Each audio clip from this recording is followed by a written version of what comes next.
Bonjour mes photographes, bienvenue sur la chaîne La Pause Benoît. J'aimerais en profiter pour vous remercier. On est rendu à 500 abonnés, ça progresse tranquillement pas vite. Et puis j'avais fait une petite vidéo vite faite pour vous remercier. Et puis dans la vidéo, j'ai fait avec Affinity Photo une intégration photo-texte. Alors dans ce petit tutoriel, je vais vous montrer comment faire. Alors tout d'abord, vous allez aller dans le menu Fichier, puis vous allez cliquer sur Nouveau. Moi, j'ai choisi le format ici, largeur de page 16 pouces par 9 pouces, mais vous pouvez déterminer la grandeur que vous voulez. Puis après, vous venez cliquer sur Créer. Alors, le format 16 par 9 apparaît à l'écran. La première chose à faire, alors vous allez dans la barre de menu et puis vous allez venir sélectionner l'outil texte ici. Là, vous allez déterminer la grandeur de la police que vous voulez. Par la suite, vous écrivez votre texte. Si vous trouvez ici que en écrivant le texte, c'est que la police est trop grosse ou n'est pas adéquate, vous pouvez venir dans la barre ici en haut de l'interface, choisir votre police. Auparavant, vous sélectionnez avec votre curseur le texte, toujours en ayant l'outil texte sélectionné. Puis après, vous allez dans le menu déroulable de la police, puis autrement dit, vous allez voir automatiquement les différentes polices s'afficher à l'écran, puis vous allez plus facilement le choisir à ce moment-là. Ici, pour la cause, j'ai choisi une police la plus connue, la police Arial. Et puis, je vous suggère en ce moment-là de choisir le caractère gras pour pouvoir voir un petit peu plus la photo qui s'intègre dans les lettres, vu que c'est plus large. Par la suite, vous pouvez sélectionner la boîte de texte et puis la disposer selon l'endroit où vous voulez la placer. Vous pouvez également grandir ou rapetisser la boîte pour ainsi adapter votre texte comme vous le voulez. Par la suite, je vais vouloir intégrer ma photographie à l'intérieur du texte. Alors, je vais choisir une photographie, puis je vais l'ouvrir dans un autre onglet. Après, je vais aller dans le menu Édition et je vais copier. Je retourne dans mon document de travail et je fais coller.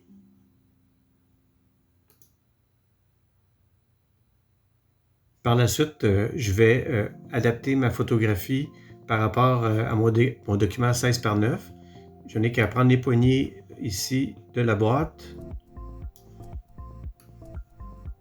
et de la faire concorder avec le document.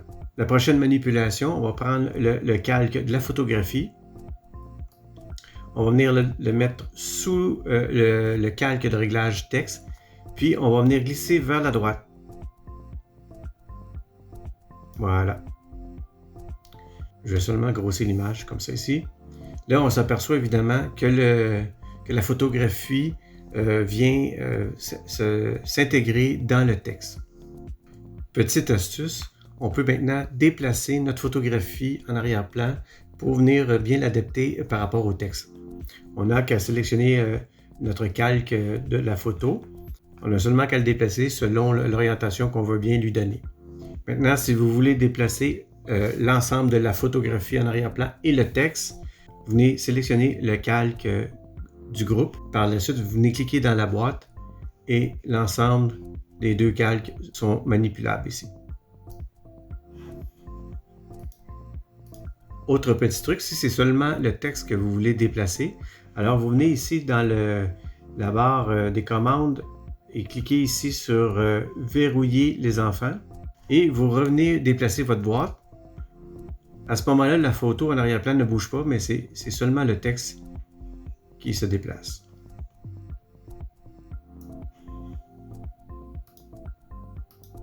Alors, une autre fonctionnalité qu'on peut faire, c'est jouer un peu sur l'espacement entre les lettres. Alors, il faut venir sélectionner ici la calque de réglage texte, l'outil aussi texte. Puis, on vient dans la barre des réglages ici et choisir la fenêtre caractère qui va s'ouvrir ici.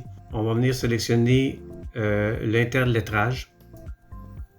Puis, avec votre souris, vous pouvez réduire l'espacement entre les lettres ou l'augmenter juste en actionnant la souris ici au niveau du scroll.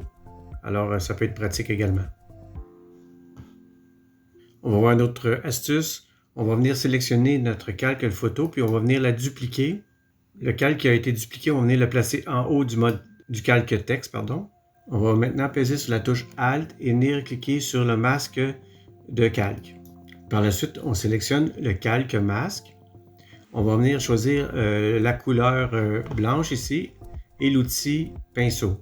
Puis, on peut venir peindre sur notre texte. On voit immédiatement que ça vient combler le centre de la lettre. Ça peut être pratique si on veut donner cet effet, par exemple. Comme on peut voir, ça vient révéler la photo en arrière-plan. Et évidemment, si on trouve qu'on a été un peu trop fort, on a débordé, on a juste à venir ici, recliquer sur le noir et ça va revenir replacer la photo comme c'était.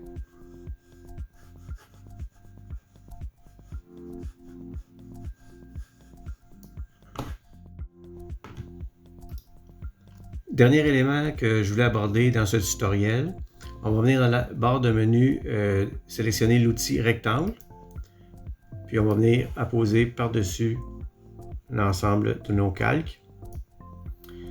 Puis on va venir choisir une couleur qu'on veut ici. Puis on va prendre le rectangle, puis on va venir le déposer ici à la toute fin de l'ensemble de nos calques.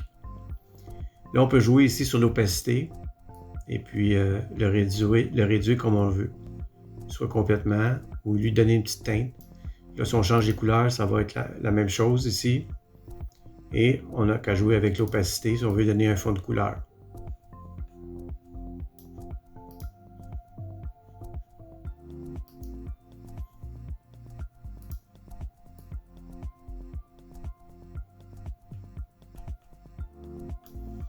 Alors, j'espère que vous avez apprécié ce tutoriel. Et puis, je vous invite à vous abonner si c'est déjà fait et à laisser un commentaire, ça fait toujours plaisir. Alors, on se dit à la prochaine fois. Merci.